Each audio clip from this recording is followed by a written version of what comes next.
Good evening. This is Crime Classics. I am Thomas Hyland with another true story of crime. Listen. That's the way a room sounds. A particular room in a narrow street in Edinburgh, Scotland. Someplace in the wall there was a drip. When the room was still, when there was a lodger in it, asleep, that was the sound. But listen again. That's the way it sounded when it rained, because the room was just below gutter level, and the rainwater rushed by the room's only window. Many lodgers caught cold in this room. They were lucky. Many other lodgers wound up on a dissecting table. They were murdered. By Mr. Burke, who smothered, by Mr. Hare, who held. So tonight, my report to you, if a body need a body, just call Burke and Hare. Crime Classics, a series of true crime stories from the records and newspapers of every land, from every time. Your host each week, Mr. Thomas Hyland, connoisseur of crime, student of violence, and teller of murders. Now, once again, Mr. Thomas Hyland.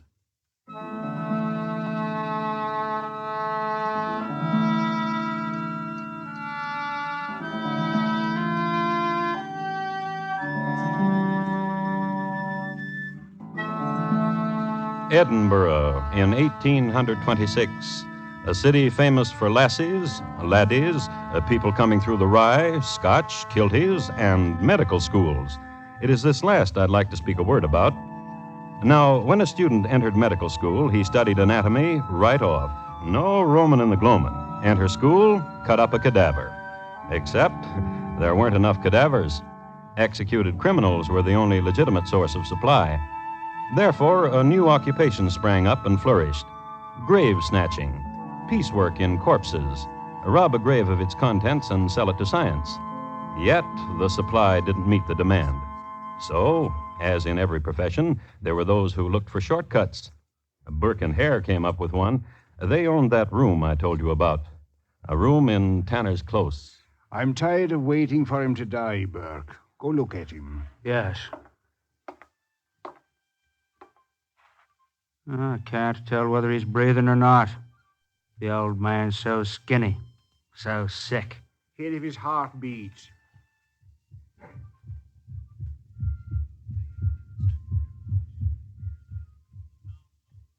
It beats.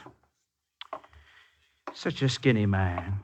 Such a sick, skinny man. Such a sick, skinny old man. And he will not die. Burke, Aye? the other who sought lodging here and who died, brought us £8. Aye? This one, Aye? he's older than the last. Dr. Knox will not be happy of him. However, we should not accept less than £8. Aye. Hare. Is there more whiskey, Hare? Nor food. Oh. Nothing. Nothing save an old, sick, skinny man who takes space and will not die. It's so cold here. So cold. Oh, my hands be numb. Whiskey would warm them from the fingertips. From the fingertips... Hare. Aye? Hare. Say it, man. If this old man were to die this minute, If we were to stuff him in the tea chest this minute, walk with him to the anatomy laboratory of Dr. Knox, and Dr. Knox pays upon delivery, we would have whiskey in a half hour from now. well, that is if this old man were to die this minute. But that would be murder. Twould. Have you ever done a thing like that? No. Such an old man to lie sick, to suffer in a cold room, wet room. No family to give him comfort. Poor old man. Burke, Aye? to kill him would be to bruise him. Dr. Knox perhaps would not accept a corpse unprettied by bruises. However, What? if I put my hand over his nose and mouth like this. Jamie, at such a time like... Oh, such a time to come.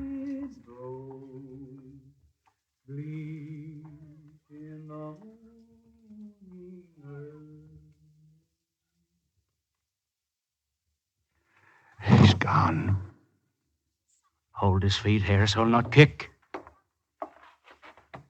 Aye, lad, like that. Is he dead? I'll listen to his heart.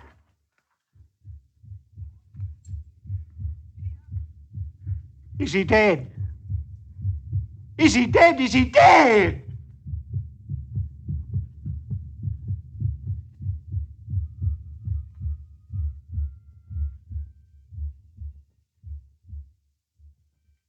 Is he dead?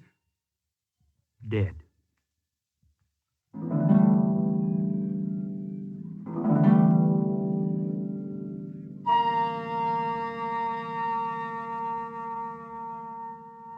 You have called me from my lecturing, gentlemen.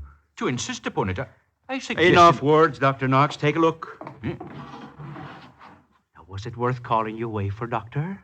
A half-hour dead, I'd say. Less, wouldn't you say, Hare? Oh, I'd say it was worth more than £8. Fine specimen. Fresh. £10. I'm not a quibbler, gentlemen. As a matter of fact, I'm on record as saying that quibbling is a The sign of... lecture's in the other room, Doctor. Just give us the tenor. Certainly. Here. Thank you. 2 bodies in a week, gentlemen. Basis for an acquaintanceship, do you know, think? Therefore, if I might make a suggestion. Suggest away. 2 bodies in a week, both male. My students, when they will become physicians, will be called upon to administer to both sexes. Therefore... You want a lady. Good day, gentlemen. I must back to my students.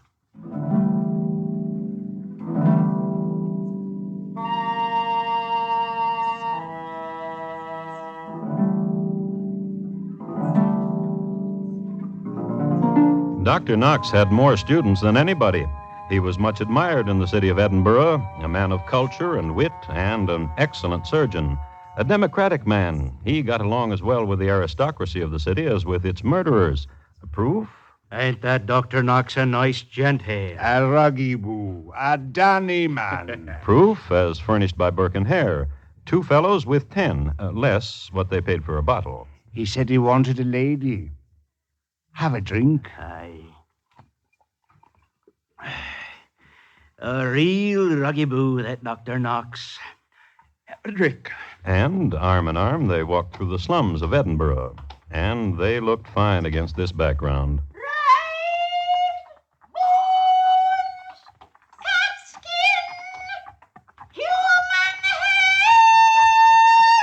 Rags and bones and cat skin and human hair and cast-off shoes.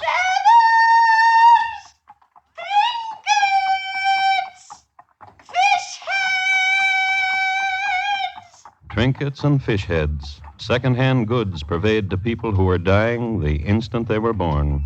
Stalls of tatters, shops of fragments and shame, alleys and filth, 10 years old. And through it, chameleons Burke and Hare. Have a drink, Mr. Hare.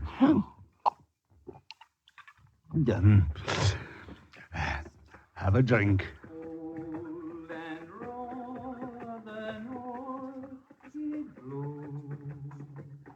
Aye, Jimmy. Aye, lad. Have a drink. Oh, no. Here's a coin, lad. Thank you. You got a song I can sing for you? Oh, have a drink, lad. Oh, no, sir, Mr. Burke. Oh, no, sir, Mr. Burke. Like an angel, he says it. Angel with cheek like down between my fingers. Have a drink. No, sir. No, you run, give the coin to your mother, boy. Thank you. Come along, Hare. I... I was saying, Hare... About Dr. Knox, you were saying. Aye. What his lack was. What he said he's needing. Have a drink. Hey, there's no more in it, Hare. Ain't me wanting a drink. Aye, there's a place. Aye.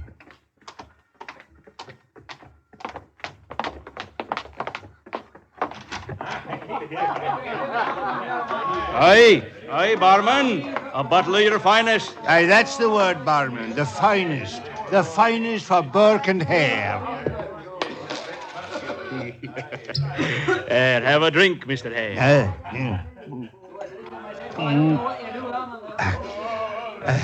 Have a drink, Burke. Hey, Billy Burke! Mary, Mary, Mary. A lady. Such as ladies are in this corner of Edinburgh here. You're laughing.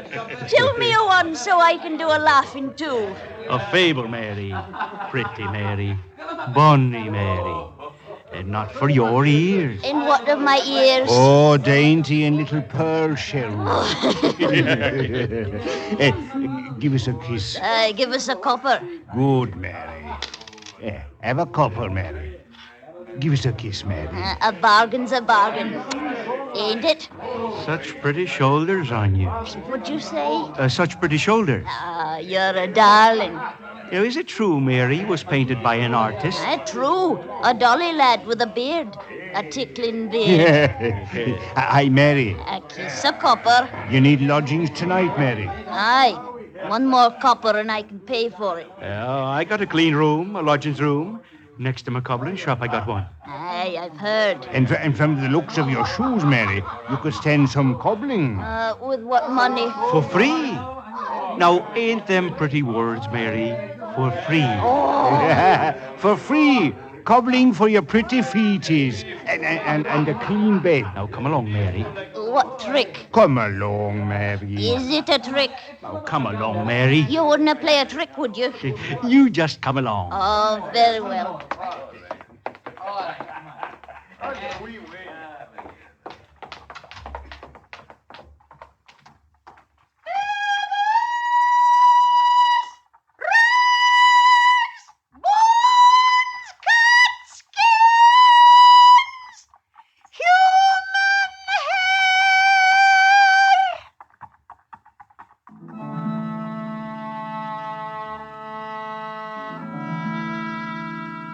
So Burke and Hare and Mary Patterson went to the room under the gutter, and Mary took off her shoes to cobble. And she lay down in bed to sleep. She was very beautiful.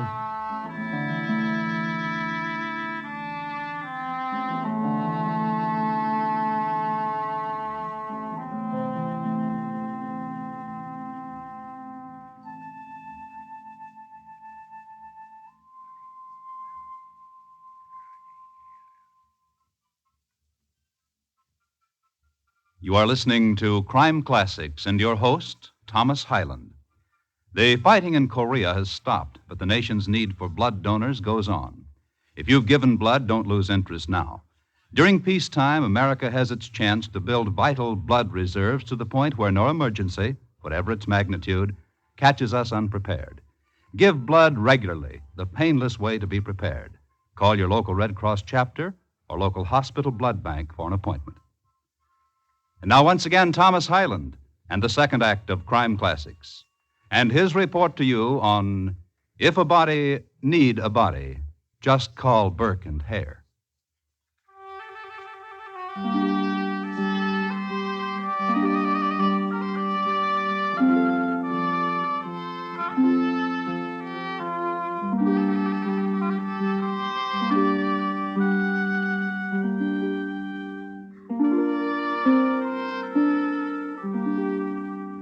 In the winter of 1826, Edinburgh was a-talk again about the latest appearance of the Loch Ness Monster.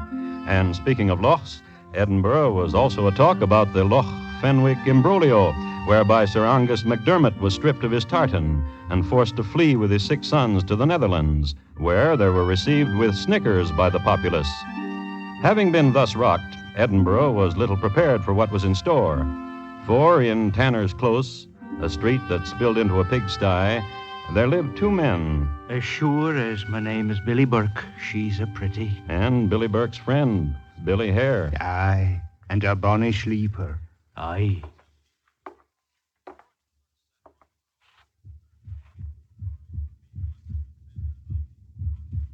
Hold her.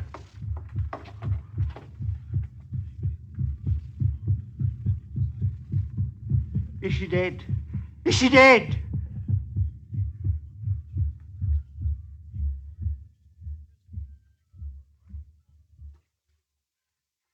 Aye? Is she dead? I said aye. Tell me, is she... What's gotten to you, man? Oh, and such a bonny sleeper. Such a... Why must I slap you so, man? Tell me a thing, Burke. Aye?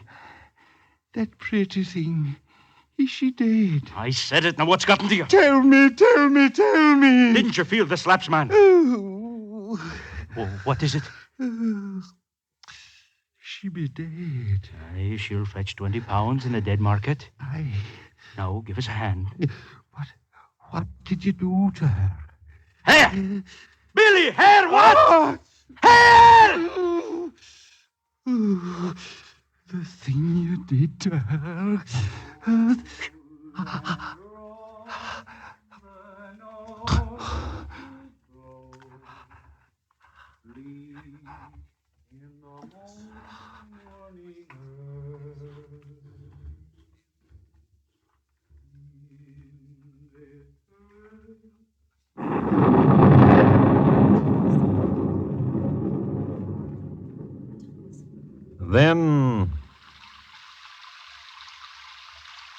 Then, you remember, that's the gutter right above the only window in the room. Then, Carrying her in this rain. Let's wait a bit. Maybe it'll stop. and they sat there, the two of them, their presence making complete the nightmare scene. The room of moistened shadows, of a girl dead, of a heaping of rags in the corner, clothes of two others who had died there. And outside, the thin yelping. And outside, the thin hand still outstretched.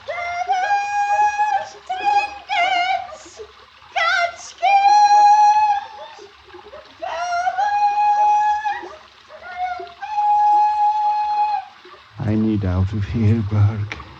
Aye? I need out of here, Burke. Fetch the tea chest. I need out of here, Burke. Aye. Aye, lad.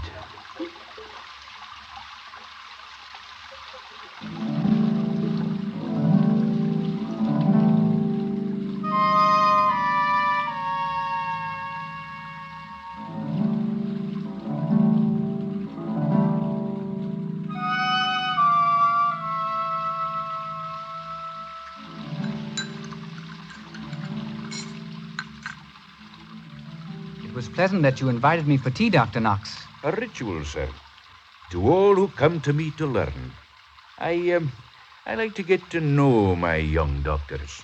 No doctor yet. But as good as one. It is said from London north to here, in all of the cities, there is no greater teacher in the field of anatomical study than you, sir. They say that. Wherever doctors gather, those who have studied with you are assured of a future. Hold your thought, young man. I'll return in a moment.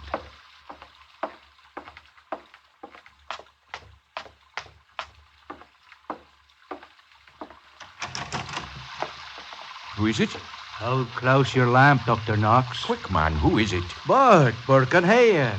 And the teachers. Oh, inside. Quickly. Huh? Well, what have you? You made us suggest the last time we were here to deliver, Doctor. Well. Show him. Aye. Now, hold close your lamp when you look what we've brought you. Good. Good. 20 pounds good. That good? Yeah. 20 pounds. Here. Thank you. What? What's the matter, Doctor? Why is her hand clenched so tightly? Why, I'm sure, sir, that... Well, let's have a look. Yeah. Let's tighten. There.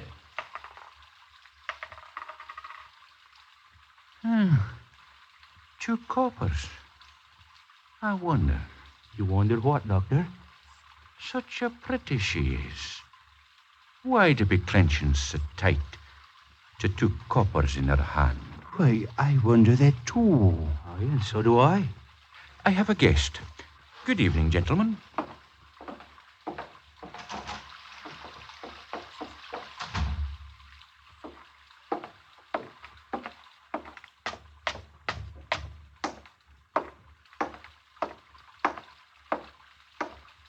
Now, young sir, I believe you're holding a thought.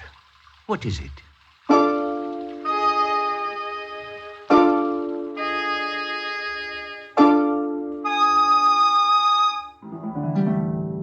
Eventually, it stopped raining, and life went on in the alleys of Edinburgh. And over the counters and stalls, the second-hand things were bartered for, became necessities for a time, and were bartered again.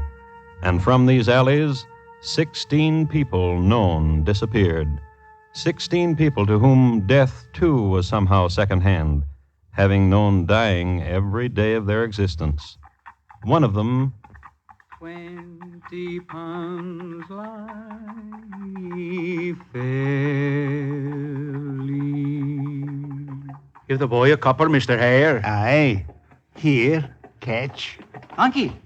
Now, come along and I'll cobble you a pair of shoes, lad. Oh, I don't... Oh, for free, lad. For free. Funky. And 2 days later, around the corner and down the street and up a hall and through a gate and up a walk and through a door. Now, if you'll come closer, young doctors, you will see how an incision from the umbilicus to this point, the sternum, then laterally Dr. to... Knox. A moment, please, sir, and I'll answer the question. Such an incision made with... Dr. Knox. Oh, such insistence. Very well. Not very well at all, however. I'm sure this boy has been murdered. Murdered? 2 nights ago, I saw this boy. He was singing a song in Tanner's Close. Tanner's Close? That garbage scow? This boy is known as Jamie. I know, for I spoke with him. And he sang a song for me. And he was well. And, sir? Aye? There is a bruise here. Come, close here. At his throat. Surely that is a bruise. Young sir, what are you after? So much talk of how bodies are obtained for dissection. Therefore... Young sir, what are you after? Surely you would not condone murder as a source of supply. Young sir, you have not answered my question. When I have asked you, what are you after? I mean, is it to become a physician? Yes, sir. And a healer? Yes, sir. And knowledgeable in your profession? Yes, sir. Then admit, sir, that the study of the human body is a prime requisite. Of course. Return to your place, sir. Yes, sir. The incision I now make from the umbilicus toward this point on the sternum, and thence laterally.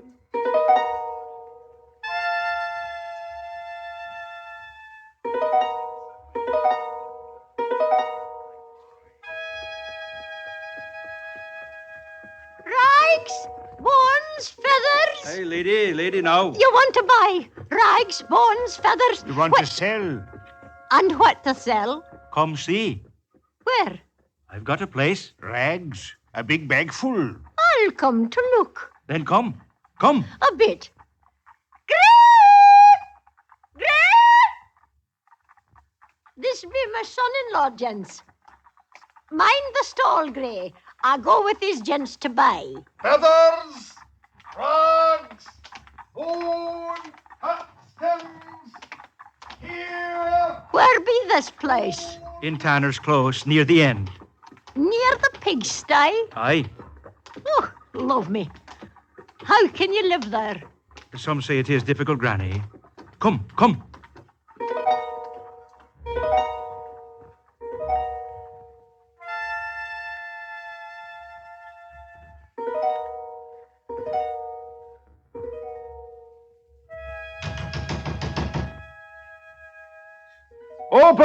Open! Granny! Mimsy! Granny! No. What is she? Who do you speak of, son? Ma Mimsy. Who be you? I'm Gray, Mimsy's son-in-law. Mimsy, who you took last night. Ah. Who you took last night to Celty. She didn't return. All the night long I waited. Why, lad? Where is she? She's gone. I gone. To where did my Mimsy go? Gentle, lad, gentle. Away with your hand. Such a big lad. Such a big... What's that? Now, lad, now. Mimsy's shawl. A mistake, lad. Mimsy's shawl. And here, The shirt of her. And blood. Now, gentle lad, now here, take a fiver and... Blood! Take... Blood! All these rags! Mimsy! Hold him, Burke. I'll get me a knife. Here's Mimsy! Under the rags is Mimsy! Police! Police! Police! Police! Police! Police!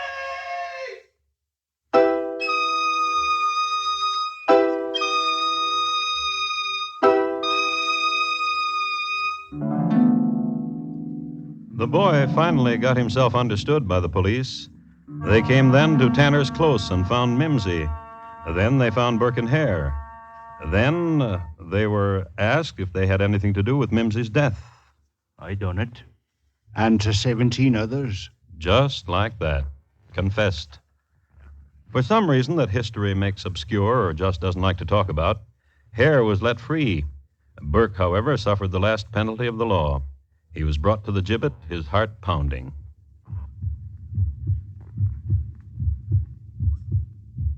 The rope was placed about his neck.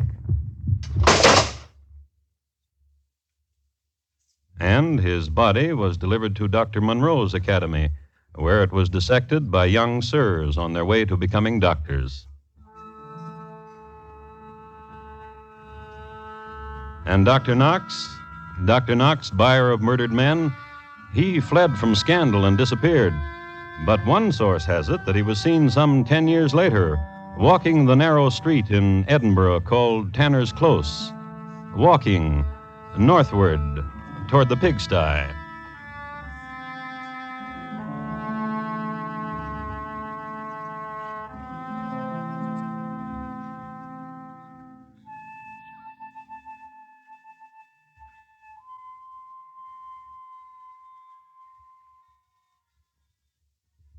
In just a moment, Thomas Hyland will tell you about next week's crime classic. Burke and Hare, tonight's crime classic, was adapted from the original court reports and newspaper accounts by Morton Fine and David Friedkin. The music was composed and conducted by Bernard Herrmann, and the program is produced and directed by Elliott Lewis. Thomas Hyland is portrayed on radio by Lou Merrill. In tonight's story, Jack Crucian was heard as Mr. Burke, and Jay Novello as Mr. Hare. Featured in tonight's cast were William Johnstone, Jeanette Nolan, Charles Davis, Betty Harford, and Richard Peel. Bob Lamont speaking. And here again is Thomas Hyland. Next week, Washington, D.C., on the night of April 14th, 1865. My report to you will be on the assassination of Abraham Lincoln. Thank you. Good night.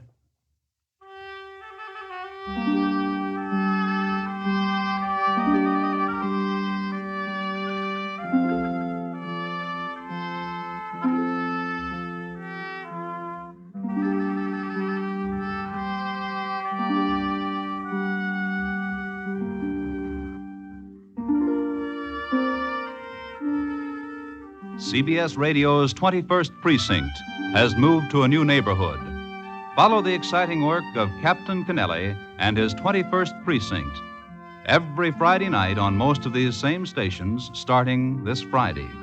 Don't miss the gripping case of the LD number 80, revealing a great human story behind an elderly man's application for a gun permit on this Friday's 21st Precinct program.